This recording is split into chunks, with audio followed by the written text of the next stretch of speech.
Thu Nguyệt Sánh Duyên cùng với chú rể Khang Thành xin được đỡ lời chia đôi bạn trẻ cùng hai bên gia đình được gửi tới toàn thể quý vị chúng ta lời kính chúc sức khỏe và lời chào trân trọng và nồng nhiệt nhất. Kính thưa quý vị, con gái thân mến, trăm năm thì duyên thắm má kề, trăm năm hạnh phúc không hề đổi thay, trà thơm thì thuốc lá hương bay, trăm năm đôi bạn đẹp ngày kết duyên. Và ngay lúc này chính là thời khắc trang hòa nhất mà quý vị đang chờ đợi. Xin mời quý vị hãy vui lòng trong ít phút hướng tầm mắt của mình ra phía cầu Thiệp Hòa, dành những tràng pháo tay thật lớn và thật giòn giã để chào đón hai gương mặt rạng ngời nhất trong cuộc cưới năm nay. Trân trọng kính mời cô dâu Thu Nguyệt và chú rể Khang Thành, xin mời.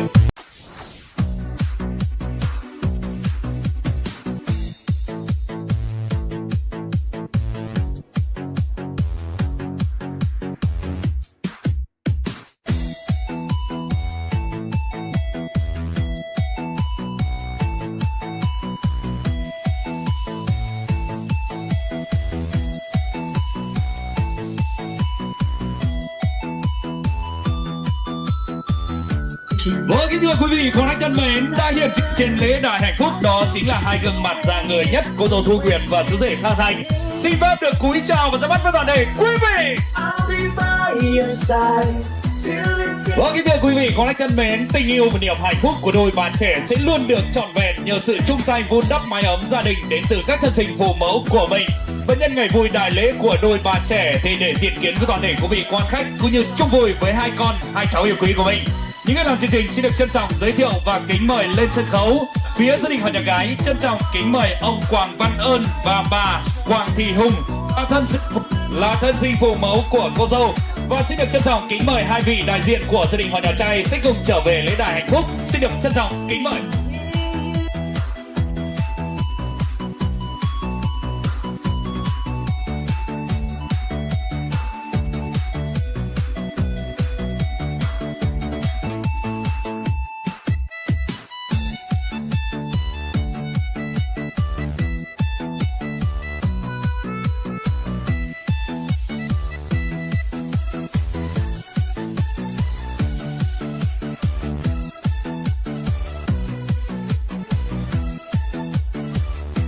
Vâng, kính thưa quý vị, có lẽ thân mến, như vậy đã hiện diện đông đủ trên lễ đài hạnh phúc. Vâng, là một đài gia đình hạnh phúc nhất trong cuộc cưới năm nay. Thân sinh phụ mẫu của cô dâu và hai vị đại diện của gia đình họ nhà trai cùng với hai gương mặt rạng ngời nhất đó chính là cô dâu Thu Nguyệt và chú rể Khang Thành. Xin mời đại gia đình chúng ta hãy dành một cái cúi chào thật sâu để cảm tạ xin diện toàn thể quý vị. Xin mời.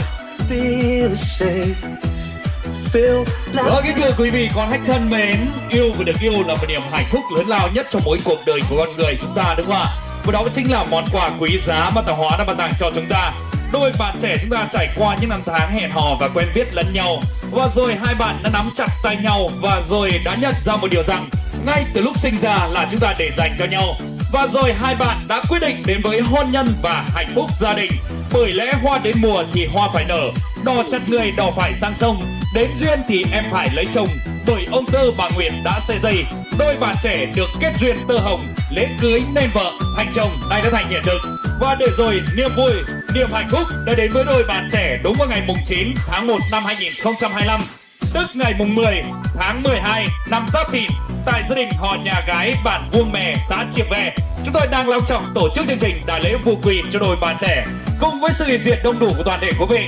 Đặc biệt hơn nữa, hôm nay được sự nhất trí của hai bên gia đình, sự chứng kiến của cơ quan chính quyền địa phương, sự chứng kiến của toàn thể quý vị quan khách. Xin phép được trịnh trọng tuyên bố chương trình đại lễ vu quỳ của Thu Nguyệt và Khang Thành chính thức được bắt đầu.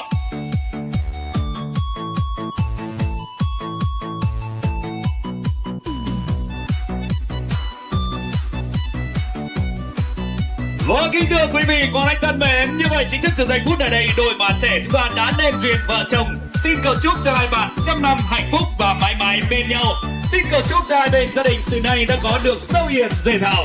Một lần nữa xin mời toàn thể quý vị dành một tràng pháo tay thật lớn nữa để chúc mừng hạnh phúc. Xin cảm ơn những tràng pháo tay thật nồng nhiệt toàn thể quý vị. Sự hiện diện của quý vị là tình cảm tuyệt vời nhất đã dành tặng cho đại gia đình trong buổi trưa ngày hôm nay. Để cảm tạ xin diện toàn thể quý vị, hôm nay Thanh Đồng rất vui và vinh dự khi sự ủy quyền của hai bên gia đình có đôi lời phát biểu. Trên chương số máy em comment Thanh Đồng, นี่สุขอยrất là mòn hơi lại sự ủy quyền không song phái phú gia tà nayมีความcảm ơn chung của mẹพี่น้องกับการความสังหารโดยมีแจ๋เฮาซึ่งโดยผู้มีแจ๋เฮามานี่กันยังไหลไอเอ็นสิ่งมีอ้อเลี้ยงสุ่มจุงเหยาเปียงลุ่มสุ่มเมียงป่าเปียงเอาพ่อแม่พี่น้องกับไปใส่มากกว่าบางเมนแขวนกว้างกันฮอดไข่นี่กับขาดเป็นหน้าฟูหัวเมียโจมเหาโดยมีแจ๋เล่นเสื้อนาเล่นผ้ามันหักกันบานๆเรื่อยๆกระสอบ90,000ซุ่มพ่อแม่พี่น้องเข้าสู่หลายหน้าลุ่มตาสู่หลายบ้านcác vùng bạnสู่หลายเฟื่องป้องกันไทยล้ำเนื้อเสือลีวิวเกี่ยงมันจะหมดหาเตือนโจมซุปเปอร์แมนพี่น้องเขาอเจียมปีมาแอฝากเก่าหันคันใหม่เด็กกินพัดใต้เมื่อนาใครขันมาผีเดียวเชื่อกันกินข้าวขายเหล่าเจ็บเจ็บทุกหมดตัวเชื่อกันอีกม้วนเตือนก่อนได้เด้อซุปเปอร์แมนพี่น้องเด้อvà vừa rồi là những lời phát biểu kỳ tình cảm tới toàn thể quý vị. Một lần nữa cứ biết nói gì hơn thay lời trong con dâu chú rể hai bên gia đình. Xin được cảm tạ sự hiện diện của toàn thể quý vị. Và ngay lúc này xin mời quý vị cùng tiếp tục hướng tới mắt của mình trở về lễ đài phúc của đôi bạn trẻ, chứng kiến những cung bậc tình yêu lớn nhất của đôi bạn trẻ. Xin mời cô dâu chú rể hãy bước lên trên hai bước, trân trọng kính mời. Và kính thưa quý vị con anh thân mến, đôi bạn trẻ chúng ta tình yêu đã được trọn vẹn, niềm hạnh phúc đã được đong đầy, đúng không ạ? Và đó chính là nhờ sự chung tay vun đắp mái ấm gia đình đến từ các thân sinh phụ mẫu của mình. Và nhân ngày vui đại lễ của hai con yêu quý của mình thì thân sinh phụ mẫu của cô dâu có một món quà bó hoa polymer sức tươi thắm dành tặng cho con yêu quý của mình, cùng với một người em trai tuyệt vời nhất. Xin được mời ông bà trao món quà tuyệt vời của mình tới những người con yêu quý của mình.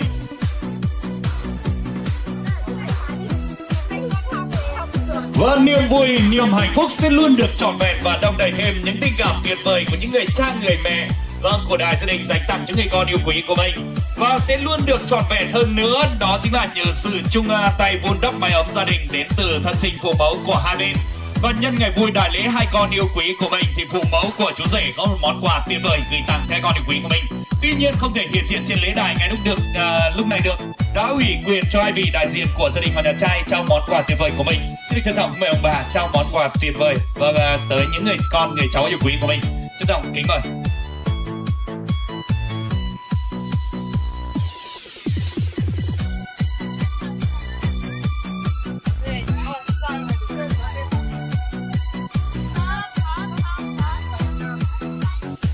Vâng, câu cha thì như núi Thái Sơn, nghĩa mẹ thì như nước người biển Đông. Một chút quà mòn tấm lòng son, cha mẹ tặng hai đứa là để nuôi con sau này.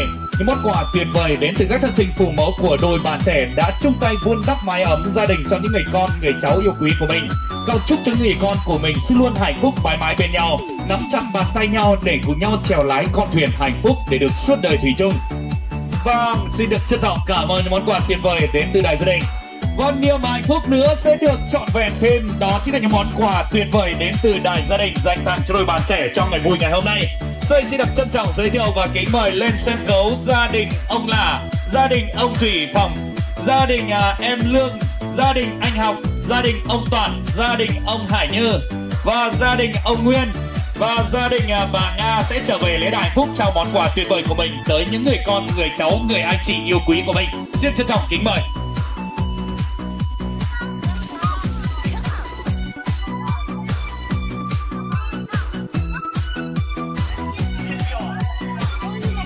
Vâng, và món quà tuyệt vời của hai em Diệp Kiều nữa xin được trân trọng kính mời. Đang trở về với lễ đài hạnh phúc, đó chính là những tình cảm tuyệt vời, những món quà ý nghĩa, những nụ cười rạng ngời trên khuôn mặt để đong đầy thêm tình cảm trọn vẹn, và cùng với những bó hoa polymer tươi thắm đã trở về với đại gia đình dành tặng cho đôi bạn trẻ trong ngày hôm nay. Xin được trân trọng kính mời.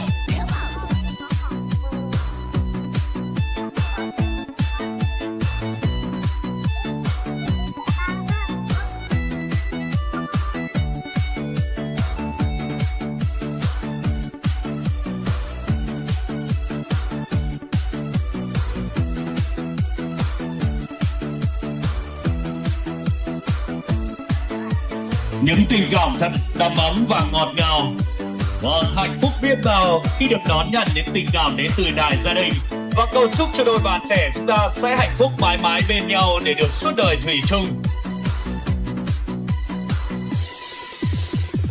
Và một lần nữa xin được trân trọng cảm ơn món quà tuyệt vời đến từ đại gia đình dành tặng cho đôi bạn trẻ trong ngày vui hôm nay.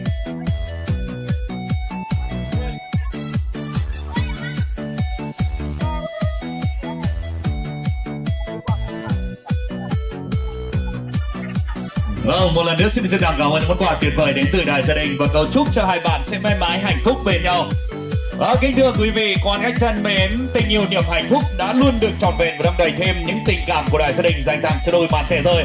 Và ngay lúc này thì để minh chứng cho tình yêu của hai bạn nữa, đó chính là một nghi thức rất long trọng không thể thiếu được.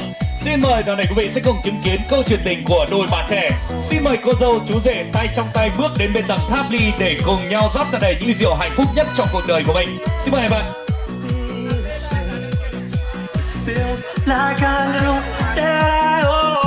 Vâng, xin mời cô dâu chú rể ạ, tay trong tay đi ạ. Xin mời chú rể nhấc chai rượu đầu tiên của mình lên ạ. Khui nắp chai đi ạ, mở nắp chai ra. Vâng, xin chúc mừng hai bạn. Xin mời hai bạn chung tay rót ra đầy ly rượu hạnh phúc nhất trong đời của mình.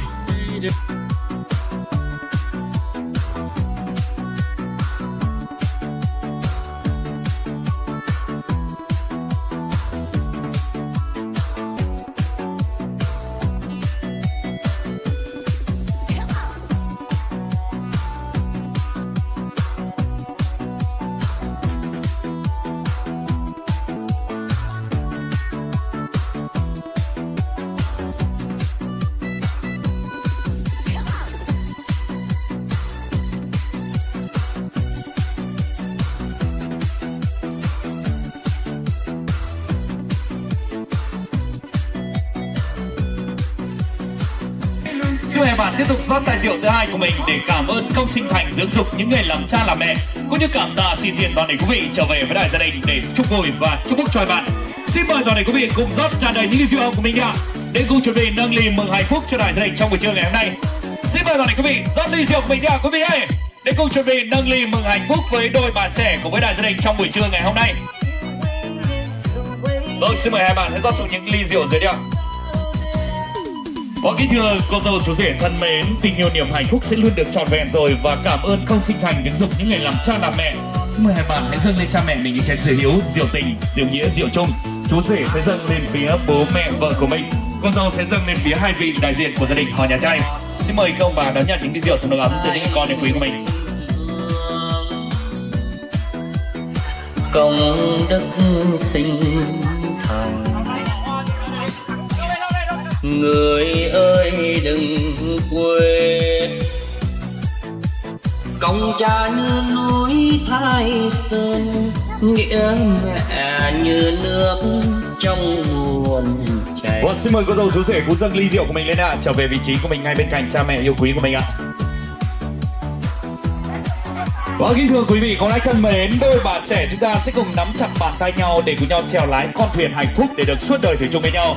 Ngay lúc này xin mời cô dâu chú rể quay mặt lại với nhau ạ, dâng ly rượu mình lên và ngoắc tay lại với nhau, cùng uống với nhau một ly rượu giao bôi để được suốt đời thủy chung. Xin mời. Cảm ơn cô dâu chú rể rất nhiều. Xin mời cô dâu chú rể hai bên gia đình ạ, cùng dâng cao ly rượu mình lên ạ. Dâng cao ly rượu lên được không ạ? Vâng, xin mời toàn thể quý vị quan khách dâng cao ly rượu mình lên không quý vị ơi? Xin mời ly rượu của mình lên ạ. Có đứng dậy không ạ? Có thì vui lòng trong 10 giây dâng ly rượu và đứng dậy được không? Xin mời toàn thể quý vị. Những ảnh đẹp toàn thể quý vị đang được phát sóng trực tiếp tại kênh YouTube Khám phá Tây Bắc. Và chúng ta sẽ đến 1, 2, 3 rô, 2, 3 rô, 2, 3 chúc mừng hạnh phúc. Xin mời toàn thể quý vị ạ. Đến cuối khán vào nữa. Nghe rõ không quý vị ơi? Chưa nghe rõ thì di chuyển giúp một bộ âm thanh xuống ngay bàn tiệc quý vị nào đang ngồi ạ. Xin mời toàn thể quý vị ạ. Quý vị ơi! Đông người này sao bé thế bên kia chưa nghe rõ, bật loa bên kia to hơn một tí nữa. Đồng thanh lớn lên ạ. Quý vị ơi! Đông người thế này lớn lên một chút ạ. Cùng lớn lên nào quý vị ơi. Cả nhà đi ơi!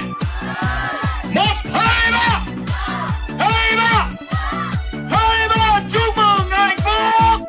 Xin mời quý vị chúng ta hai bên gia đình xung vầy lại với nhau. Xin mời gia đình của mình quan khách cùng cạn ly mừng hạnh phúc của đại gia đình trong buổi trưa ngày hôm nay.